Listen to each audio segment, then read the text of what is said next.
ان بغیرتوں کو کوئی شرم نہیں ہے؟ انہیں کوئی حیا نہیں ہے؟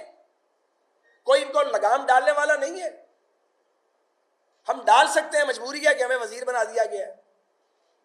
میں بڑی کھلی بات کر رہا ہوں، لگام ڈالنی تو آتی ہے، لیکن مشکل یہ ہے کہ وزارت کا بوجھ پڑ گیا ہے۔ مگر یہ تو نہیں ہو سکتا کہ ہم بات نہیں کریں، تو بات ہم ضرور کریں گے، اس پہ احتجاج بھی کریں گے، بات بھی کریں گے، انہیں بے نقاب بھی کریں گے۔ آپ یہاں خانہ جنگی شروع کروانا چاہتے ہیں، اور یہ شخص یہی چاہتا ہے، چپکا ہوا اقتدار کے ساتھ، کبھی اسپیکر کو کہتا ہے غیر قانونی کام کرو، کبھی ڈپٹی اسپیکر سے آئین توڑوا دیتا ہے، کبھی عارف علوی صاحب کو اپنے ایک ٹول کے طور پہ یوز کرتا ہے، وہ آئین کو توڑتے ہیں، کبھی گورنر ہاؤس کے ساتھ مذاق کیا جاتا ہے، کبھی چیف منسٹر کا اوتھ نہیں لینے دیتے، آپ دھینگا مشتی کرتے ہیں آپ ساروں کے سامنے۔ انہوں نے پنجاب اسمبلی میں بدماش لے آئے تھے اور اسمبلی کے ایوان پہ فلور پہ لے آئے تھے، پھر اس کے بعد ڈرامے کرتے ہیں، جعلی ڈرامے کرتے ہیں، زخمی ہوتے ہیں تو 2 گھنٹے میں ٹھیک ہو جاتے ہیں۔ یہ کیا لوگ ہیں؟ یہ کون لوگ ہیں؟ یہ فتنہ ہے، میں آپ کو بتاؤں، یہ فتنہ عمرانیہ ہے، یہ پولیٹیکل پارٹی نہیں ہے۔ سیاسی جماعتیں اس طرح اپنے آپ کو کنڈکٹ نہیں کرتی۔ اور تو اس پہ آپ یہ دیکھیں، پی ٹی آئی کے لیڈران کل ٹویٹس کر رہے ہیں، فخریہ، ان کے سابق وزراء، آپ ان کا مینٹل لیول آپ اس کا امیجن کریں، جہالت کے اعلیٰ ترین مقام پر یہ لوگ فائز ہیں۔ پھر جب اس کا بلو بیک آیا اور لوگوں نے ان کو کنڈیم کیا، پھر اپنی ٹویٹس انہوں نے ڈیلیٹ کرنی شروع کر۔ بدبختو، تم نے اپنے لیے عذاب کا گڑھا کھود لیا۔ مغفرت مانگو، معافی مانگو اللہ تعالیٰ سے، کیونکہ گستاخ رسول کی سزا کی معافی نہیں ہو سکتی۔ یہ بھی پتہ نہیں ہے آپ کو؟ آپ جا کدھر رہے ہیں پاکستان کو لے کے؟ دنیا کا ہر گند اس آدمی نے کیا ہے، اس نے ہمیں مجبور کر دیا بولنے کے لیے۔ ہم نے تو کبھی یہ الفاظ استعمال نہیں کیے تھے۔ ایک غلیظ آدمی جو ہر مکروہ دھندے میں ملوث رہا ہے، عمر کا یہ حصہ آ گیا، بعض میں یہ شخص آیا، یہ لوگوں کی بےزتیاں کرواتا ہے، تذلیل کرواتا ہے، اور بات بڑھتے بڑھتے کہاں تک جا پہنچی۔ یہ وہی لوگ ہیں جنہوں نے پارلیمنٹ کی توہین کی، پارلیمنٹ کے جنڈے توڑ کے اندر قبضہ کر لیا، پی ٹی وی پر حملہ کیا، ایوان وزیر اعظم پر حملہ کیا۔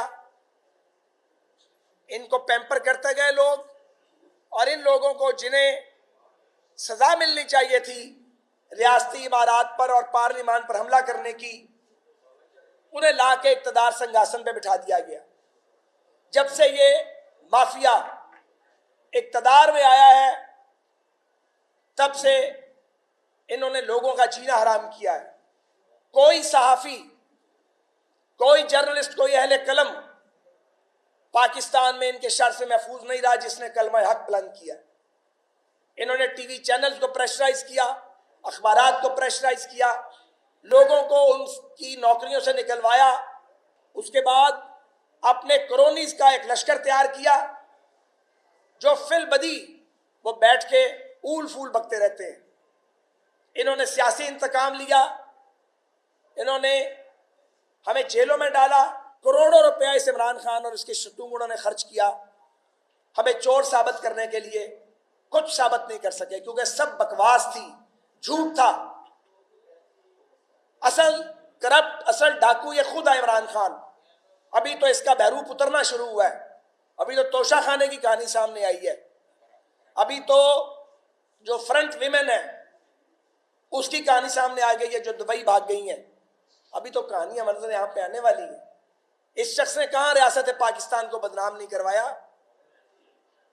اور بات بڑھتے بڑھتے اب بارگاہ رسالت صلی اللہ علیہ وآلہ وسلم تک جا پہنچی ہے۔ ہم کتنے بھی گناہگار ہیں، تم ہوتے کون ہو ہمیں روکنے والے وہاں جانے سے؟ ہر مسلمان وہاں جاتا ہے اپنی مغفرت اور بخشش کے لیے، وہاں نہ جائیں تو کہاں جائیں؟ اگر حرمین شریفین نہیں جا سکتے تو پھر کہاں جائیں؟ یہ جواب دیا جائے۔ شیخ رشید کا بھتیجا جو ایم نے کروایا ہوا، اس نے جال دھاندلی کر کے اس نے نبی پاک سرکار کی بارگاہ کے باہر کھڑے ہو کے ویڈیو کلپ لوڈ کی ہے، آپ سب نے دیکھی ہے۔ فخری انداز میں وہ کہہ رہا ہے کہ ہم نے ان کو بکا دیا ہے اور اب یہ تراویحوں میں بھی نہیں آ سکتے اور یہاں پہ آ کے یہ عبادات نہیں کر سکتے۔ تم ہو کون؟ تمہاری جرت کیسے ہوئی کہ تم نے یہ بات کی بارگاہ رسالت میں کھڑے ہو کے؟ خود شیخ رشید ٹھیک کہتا تھا جب پنڈی کا شیطان رانا سناؤ، آج میں بھی پہلی بار کہہ رہا ہوں، یہ پڑھ الٹی گئی ہے ان کو، یہ اپنی طرف سے چلے تھے ہمیں امبیرس کرنے، اور یہ نہیں سوچتے کہ اگر امبیرس ہی کرنا ہے تو اس کے لیے پاکستان میں 10,000 جگہ موجود ہیں۔ آپ گئے کدھر ہیں؟ جو ہماری سجدہ گاہ ہے، جو ہماری عبادت گاہ ہے، جس سے مقدس حرمین شریفین سے کوئی جگہ ہو نہیں سکتی کائنات میں، آپ وہاں جا کے آپ نے بدتمیزی کرائی اور پری پلانڈ بدتمیزی کروائی۔ پھر آپ نے خاتون کی حرمت کا، مریم اورنگزیب تھی، ان کا خیال نہیں کیا۔ آپ کی اپنی مائیں بہنیں بیٹیاں نہیں ہیں؟ پھر شاہزین بگٹی ایک بیک گراؤنڈ کے ساتھ ہیں، ان کے ساتھ آپ نے مس بیہیو کروایا وہاں پہ۔ یعنی ایک طرف آپ سب سے بڑی بات، آپ بارگاہ نبوت میں کھڑے ہیں اور وہاں پہ آپ کو تمیز نہیں ہے بات کرنے کی، آپ بدتمیزی کر رہے ہیں، اور اس پر ایک عورت کے ساتھ آپ مس بیہیو خاتون کے ساتھ کر رہے ہیں۔ اور پھر آپ نے وہاں گئے ہیں، شہباز شریف صاحب کوئی ذاتی کام سے گئے ہیں، یہ اپوزیشن میں ہوتا ہے تو ملک میں خانہ جنگی کروانا چاہتا ہے، یہ گھراؤ کر لیتا ہے دارالحکومت کا، ریاست پہ حملے کرتا ہے، حکومت میں آتا ہے تو یہ قومی مفادات کے ساتھ کھیلتا ہے، یہ اپوزیشن سے انتقام لیتا ہے، بولنے والے صحافیوں کو ٹارگٹ کرتا ہے اور اس کے آئین سے کھلواڑ کرتا ہے، آئین توڑتا ہے، دوسروں کو کہتا ہے کہ دوسرے غدار ہیں۔ عمران خان جواب دو، کاغذ نہ لہراؤ ہوا میں، اگر سچے ہو تو عدالت کے اندر جاؤ نا، وہ کاغذ لے کے جاؤ اور غدار ثابت کرو۔ یہ ہوا میں لہرانے کا جو ڈرامہ کرتے ہو شوبدہ باز، اس سے بات نہیں بنے گی، اور اگر تم ہمیں غدار کہو گے تو ہم ثابت کریں گے تم غدار ہو، جو ہم کہنا نہیں چاہتے۔ ہم چاہتے ہیں غدار سازی کی فیکٹریاں بند ہو، تم مجبور کر رہے ہو۔ ٹرمپ کے تلوے تم چاٹتے تھے جا کے، پاگل ٹرمپ کے، ہم نہیں چاٹتے تھے۔ ہمارے لیڈر نے تو نیوکلیئر ایکسپلوژن کیا تھا، امریکنز کے پریشر کو خاطر میں نہیں لے کے آئے تھے۔ مودی کے آنے کی دعائیں تم کرتے ہو، انتہا پسند مودی کی، اس سے ملاقاتیں تم نے کی تھی جا کے انڈیا میں۔ جھوٹے آدمی، تم لوگوں کو کہتے ہو کہ لوگ غدار ہیں، تم غدار ہوگے، تمہارے ساتھی غدار ہوں گے، تم نے آئین توڑا ہے، تم آرٹیکل 6 کے مجرم ہو، دوسروں کو غدار کہتا ہے۔ اور دوسری بات یہ ہے کہ یہ جو کچھ انہوں نے کیا ہے یہ قابل معافی نہیں ہے، اس پہ قوم ان کو معاف نہیں کرے گی، اس پر امت ان کو معاف نہیں کرے گی۔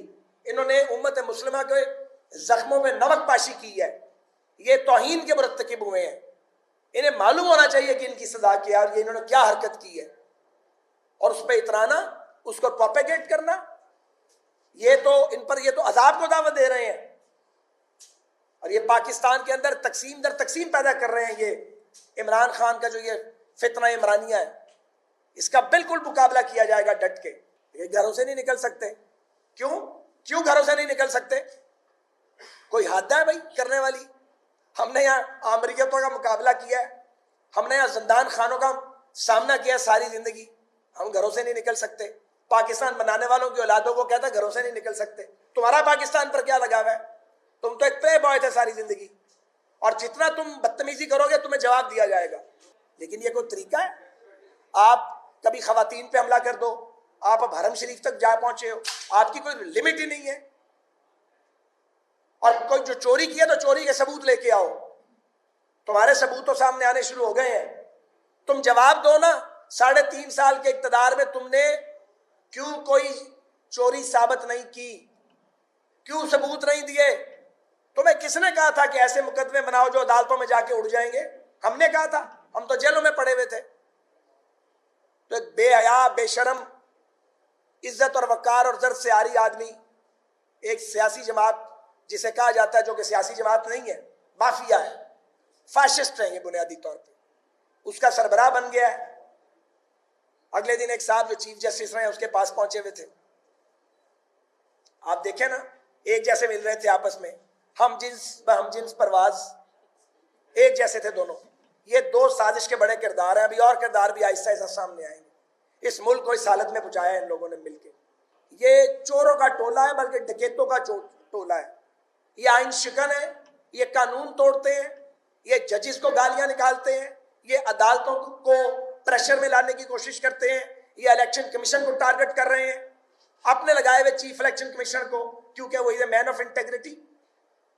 یہ افواج پاکستان کے بارے میں لوز ٹاک کرتے ہیں، سوشل میڈیا پہ ابیوز کرتے ہیں، انہیں وہ جج چاہیے جو ان کے ساتھ رہیں، انہیں وہ فوج چاہیے جو کسی ایک سیاسی جماعت کے ساتھ کھڑی ہو، انہیں قومی فوج کی شاید ضرورت نہیں ہے۔ اگر پاکستان کی افواج غیر جانبدار ہیں انہیں تکلیف شروع ہو جاتی ہے۔ اگر عدالتیں رات کو کھلتی ہیں کہ وہ آئین کا تحفظ کرنا چاہتی ہیں، آئین کے ساتھ کھلواڑ کیا جا رہا ہے، انہیں تکلیف شروع ہو جاتی ہے۔ یہ ان کا پاکستان ان کی جاگیر ہے، عمران خان کی، اس کی جاگیر نہیں ہے یہ، اور یہ اس کی غلط فہمی ہے کہ اس کا نیریٹو جو ہے یہ بک رہا ہے اور یہ چل رہا ہے۔ ایسی بات نہیں ہے، لوگ اس کے بہکاوے میں نہیں آئیں گے۔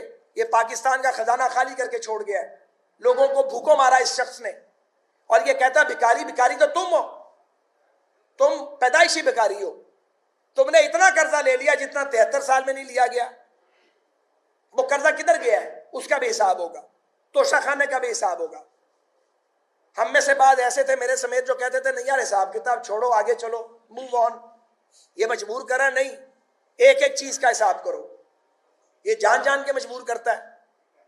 اب یہ چاہتا نظام نہ چلے، اگر میں نہیں ہوں، اگر عمران خان نہیں ہے تو پھر جمہوریت ڈی ریل ہو جائے، اور اگر عمران خان ہے تو سب ٹھیک ہے۔